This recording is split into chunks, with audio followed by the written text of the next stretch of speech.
Price allot. கர்த்தரும் இரட்சகருமாய் இயேசு கிறிஸ்துவின் இனிதான நாமத்திலே வாழ்த்துகிறேன். கர்த்தர் உங்களை ஆசீர்வதிப்பாராக. கிருபையா இந்த நாளை காண செய்த தேவாதி தேவனுக்கு ஸ்தோத்திரம் உண்டாவதாக. ஆதியாகமம் புஸ்தகம் 41வது அதிகாரம் 51வது வசனம். யோசேப்பு, என் வருத்தம் யாவையும் என் தகப்பனுடைய குடும்பம் அனைத்தையும் நான் மறக்கும்படி தேவன் பண்ணினார் என்று சொல்லி மூத்தவனுக்கு மனாசே என்று பெயரிட்டான். அடிமையாக கொண்டு போகப்பட்ட தேசத்திலே யோசேப்பை கர்த்தர் ஆசீர்வதித்து உயர்த்தி வைக்கிறார்.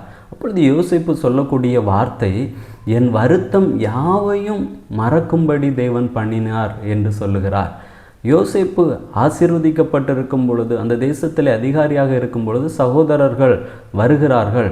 அப்பொழுது யோசேப்பு சகோதரிடத்தில் சொல்லக்கூடிய வார்த்தை, நீங்களோ எனக்கு தீமை செய்ய நினைத்தீர்கள், அதை தேவன் நன்மையாக மாறப்பண்ணினார் என்று சொல்லுகிறதை நாம் பார்க்கிறோம்.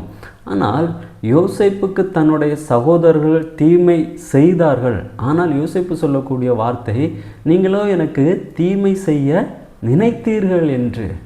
அப்படி சொல்ல காரணம், அவனுடைய இருதயம் அப்படி மாற காரணம், என்னுடைய வருத்தங்கள் யாவையும் கர்த்தர் மறக்க பண்ணினார் என்று சொல்ல காரணம், யோசேப்பு கர்த்தரோடு வைத்திருந்த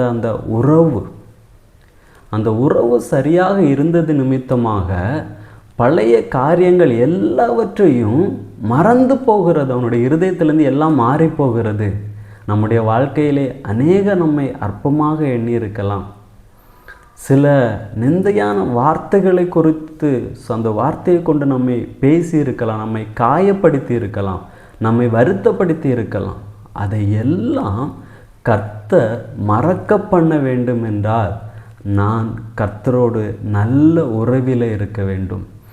நாம் கர்த்தரோடு நல்ல அந்த உறவில் இருக்கும் பொழுது, யார் எனக்கு விரோதமாக பேசின வார்த்தையாக இருந்தாலும் சரி, அதை கர்த்தர் மறக்க பண்ணுவார். அந்த இடத்திலே கர்த்தர் அவர்களுக்கு முன்பதாக நிச்சயமாக ஆசீர்வதித்து உயர்த்தி வைப்பார். ஜெபிக்கலாமா? நல்ல தகப்பனே, உம்மை நன்றியோடு உம்மை துதிக்கிறோம், உம்மை ஸ்தோத்தரிக்கிறோம். அப்பா, எங்களுடைய வருத்தங்களை யாவையும் மறக்க பண்ணுகிற தெய்வமாக நீர் இருக்கிறீர் தகப்பனே. எங்களுடைய சூழ்நிலைகளை மட்டுமல்ல, எங்களுடைய வருத்தங்களையும் நீர் மறக்க பண்ணுகிறவர். அதை விசுவாசித்து நடக்க கர்த்தர் எங்களுக்கு உதவி செய்யும். நாங்கள் எல்லாவற்றையும் மறந்து உம்மிடத்திலிருந்து ஆசீர்வாதங்களை பெற்றுக்கொள்ள கர்த்தர் எங்களுக்கு நல்ல கிருபைகளை தந்தருளும். உம்முடைய நாமத்தை மகிமைப்படுத்தும். இயேசுவின் நாமத்தில் பிதாவே, ஆமேன். God bless you.